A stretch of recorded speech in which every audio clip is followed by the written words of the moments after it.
This morning, I just want to share a few stories that kind of lend itself to our focus on feet. You know, our feet are kind of an awkward kind of thing and such. But I have my driver's license, and when I looked at it, I scared myself. I just can't believe how old the guy looks in this picture. And such. But you've all dealt with teenagers, haven't you, who've gotten their license, and as they've gotten their license, they're just wanting to do anything to drive the car. Well, little Jimmy came to Dad and said, Dad, I just let me. I've got my license now. I want to be able to drive to school so all the kids know that I've got my license. Won't you please, Dad, just let me drive the car? And Dad says, no, I would feel better if you had a little more experience driving before you start driving around the school. But Dad, I just got my license. I'm ready to go. Please let me drive. And Dad says, no, I just don't think it's right. I said, after all, only leave 3 blocks from school, and God created you with 2 feet for a reason. You know why? And Jimmy goes, yes. One is for the brake, and the other one is for pushing in the gas. Grandma saw her little 5-year-old little granddaughter coming down the steps, and she was puzzled kind of as she saw her granddaughter. Something was wrong. And then finally she realized what it was. She says, honey, you've got your shoes on the wrong feet. And the little 5-year-old looked down and said, Grandma, these are the only feet I have. Well, feet are an interesting subject. I wanted to say this morning, come in and take a load off your feet this morning and join us for worship. We think of grooms who have cold feet and politicians that have feet of clay. And so we think about feet oftentimes as a description of people and who we are. There are those that say you can tell a lot about a person by the types of shoes that they wear. But feet are an important part of who we are and what we are. But have you ever had somebody say to you, you've got beautiful feet?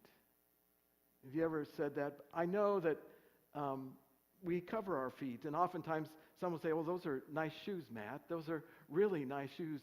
But we don't say, oh, you've got beautiful feet underneath them, because we don't know. But someone will say, those are beautiful shoes, but not very often does someone look at the feet and say how beautiful they are.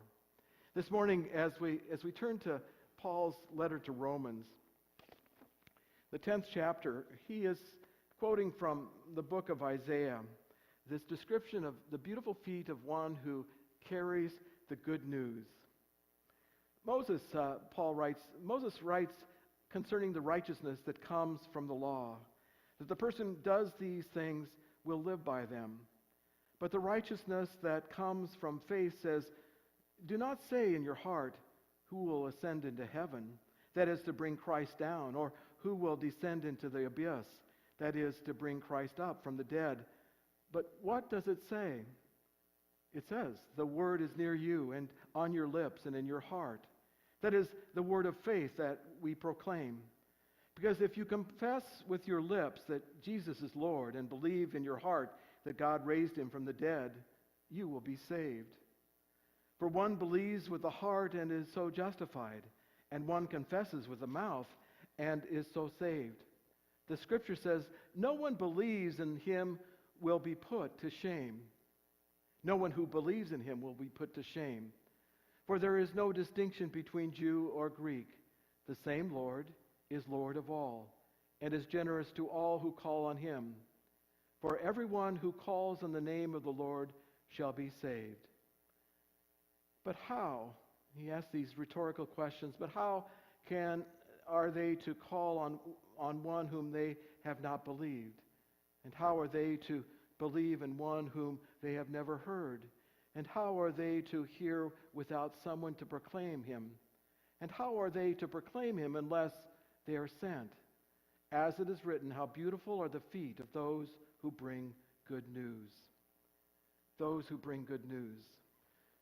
How are people to hear unless we are there to share, is basically what Paul is saying. And he says, how beautiful your feet are of those who come bearing the good news and the news of peace. He's quoting from Isaiah 52. Isaiah in the 7th chapter says, "How beautiful upon the mountains are the feet of the messenger who pronounces peace, who brings good news and announces salvation, who says to Zion, your God reigns." Isaiah is responding at a different time in which Jerusalem had basically been obliterated. There was no stone that was left untouched, that wasn't turned over. And finally, the people were able to return to their homes and return with peace. This was good news. And as Isaiah is saying, basically, the feet of the bearer of good news and peace are beautiful. They're a reminder that there is no place like home, and there's no greater feeling of knowing that we are in peace. In Jesus' times and in Paul's time, the feet were a unique part of our bodies. They were basically our only form of motion. It's the only way that we could get from one place to another. And so you really had to take care of them. But feet were also a part of hospitality. As we know that in Jesus' time, it was frequent that when you went to go visit somebody, they would take the time to see that your feet were washed. Well, after all, you've been walking in dusty ground and dusty roads to get to their place, and to walk into the house, it'd be just like my mother always telling me, take your shoes off before you come in. But cleaning the feet would be a way of cleaning the dust and the dirt off of your feet, but it's also a sign of humility and humbleness. Remember that Jesus in the upper room, that as he had gathered them for the sharing of the Last Supper and celebrating the Passover, that one of the first things that he did was put a towel around his waist and wash the feet of his disciples. He was showing a sign of humility, and he humbled himself. As he washed the feet, he reminded them that Jesus came not to be served, but to serve, and that you are to do likewise. So washing of the feet was a sign of humility. It was a sign of honor and as well as humbleness. It was very much a part of the way in life. But to say that the foot is beautiful is something else. It is awkward and kind of different. But it is a sign that those who bear good news and peace to the world, their feet are beautiful. Monday is the way the news is going and all that is happening in the news about the eclipse. My thought is that the world is going to stop. The world is going to stop. As we think about the eclipse itself, is throughout the Bible, there's about 9 times that eclipse supposedly happened. One of them on Good Friday, when the earth stood in darkness in the time of his death. At that time, there were no scientists or astrologers that could explain this astronomical phenomena that happens in the darkness. And so if you can imagine what it would have been like 2,000, 4,000 years ago when an eclipse occurred, whether they looked up at the sky and wondered, was the sun going to come back? And out of fear, it was a time of trembling and fear that suddenly the earth was full of darkness. For the moon cast its shadow. As watching the documentaries, many of them, and on the eclipse, and one closed with the news from 40 years ago. I believe it was Tom Brokaw that was sharing the news, and as he closed that day that they had the eclipse 40 years ago, he closed it in a time, if you think back 40 years ago, what we were in the midst of, and our world was in the midst of a mess. And he said, may the shadow of the next eclipse cast its shadow on a world filled with peace. On a world filled with peace. There is a darkness now among us and among this nation and among this world. As we see violence and as we see hatred coming up and bigotry happening and racism happening right before our very eyes. Last weekend, all we had to do is turn on the TV, and it just poured out of the TV of what has happened. And yet, have things really changed that much? What we see when we look upon TV is a nation that is divided in the need for healing. But in Paul's letter, Paul is sharing with us in this little passage that the church in its very first generation was also divided.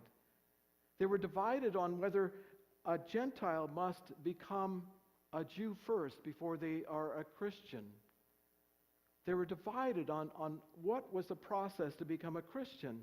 And so there was a great divide among many of the church leaders about where that came, and this was in the first generation. Well, if we know Paul's story, Paul was known as Saul. Saul is first mentioned in the book of Acts, and the first time he's mentioned is he's holding the cloaks of those who were stoning Stephen, the first martyr, the first Christian martyr. And as he's holding those cloaks, he's watching as Stephen is proclaiming Christ, as each one of those persons are throwing rocks and stoning him to death. There were those disciples and followers of Jesus that witnessed what had happened. So when Saul had his Damascus Road experience and turned his life to Christ and was called into preaching and came to Jerusalem to say, this is what God has called me to do, there was great fear and trembling over this one who they had witnessed, who had stood there and watched one of their favored ones being stoned to death. They were afraid of him, suspicious of him. Is he infiltrating the ranks in order that he might get our names and turn us in? So a way to test Paul was to send him out to the boonies. You know, we would send them to Missouri and Arkansas. I'm sorry. I'm from Iowa, and I'm very proud of it. But they sent him out. They said, get away from here. See what you can do. It was a test for him. So Paul was sent out to reach out to the Gentiles. And in that process, as he went out, he established his church. The churches grew, and the message of Jesus Christ began to spread all over the world. But in that learning and in that sharing with the Gentile world, with places like Rome, he began to realize, as it says in Romans in this 10th chapter, there's no distinction between Jews and Gentiles, for Christ is one and one for all. Paul grew and understood and challenged. The church at that time stood up and said there is no difference between Gentile and Jew because Jesus came for all. There, the church had to heal over its, and had to grow and to learn. We as a nation, too, have to grow and to learn. It just seems like it was yesterday as I was growing up during the civil rights movements and seeing the hatred towards black people and then see its head rise again this week, and to realize that the Ku Klux Klan are an example of people that have misinterpreted the Bible for many years. They call themselves Christians, but they go back to the very beginning of the Bible when Cain and Abel made their offering to God, and Cain killed Abel. God was discouraged and upset and disappointed and angry, and so he marked Cain and sent him out into the wilderness alone. Is that what they read? Is that they believe that Cain was made black and was despised by God, and that gave them permission to treat blacks differently than others? That they took the Bible and misinterpreted it and used the Bible for many years and still use it and misinterpret it as a way of reminding us that it is Jesus that proclaims love, and it is Paul says, Christ died for all, and Christ came for all. So this morning, as we look at this need for healing, it's important for us to look at the importance that we as a church, it's amazing to me that we are the most civilized nation on earth, and yet we cannot act civil to one another. That we cannot act civil to one another. Margaret Mead, the archaeologist, thank you, Janet, archaeologist, Anthropologist. She wasn't an archaeologist. Thank you, Rena. Anthropologist. A study of civilization and human beings. Was approached at a time when she spoke, and the person who asked basically said, "When did civilization begin?"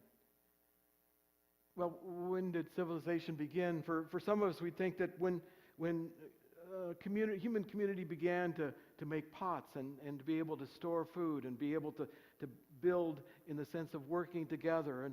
And there are those who would think that civilization begins when persons began to write and be able to document things. Margaret Mead said that civilization began when they discovered the first femur that was healed. This bone that was healed was the first sign of any kind of civilization, that humanity had moved from a time of the fittest. What is the word I'm looking for, Janet?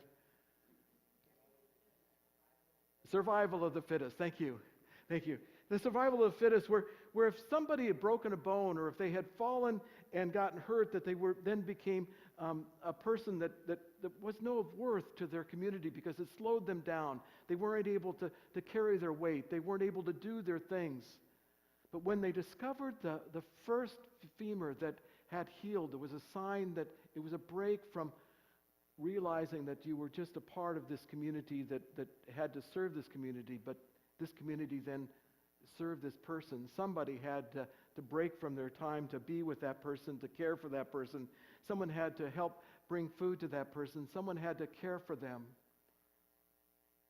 And so what Margaret Mead was saying, that civilization really begins when we start caring for one another and showing love for one another. And that is what the principle of the Christian faith is all about. Paul and Jesus all believed that faith was not something that we just learn, that we learn long theological phrases. It is when we put our faith into action and live out our faith in our daily lives.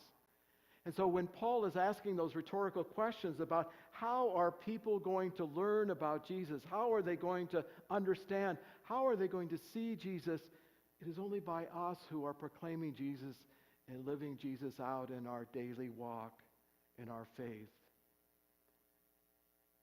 There is a deep need for the presence of Christ to be upon us and upon this world, to realize that we are one together as one family, seeking to make a difference.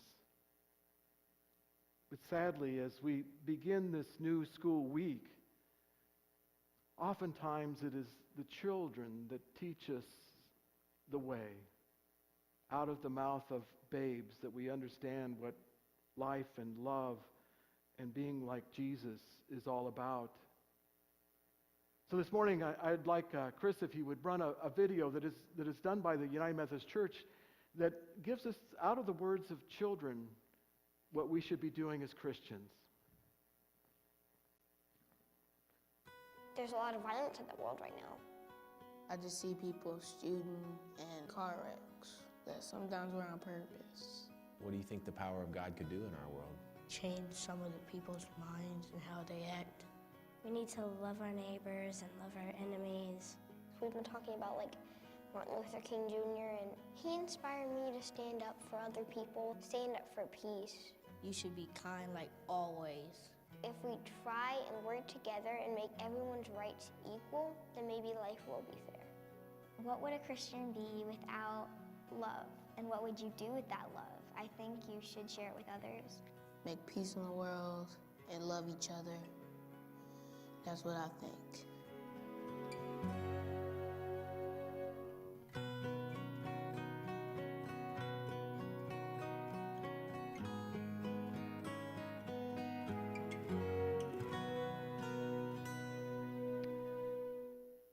There's a lot of violence in the world.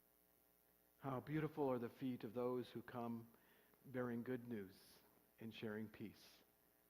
That's what we are called to do. May it be so. Amen.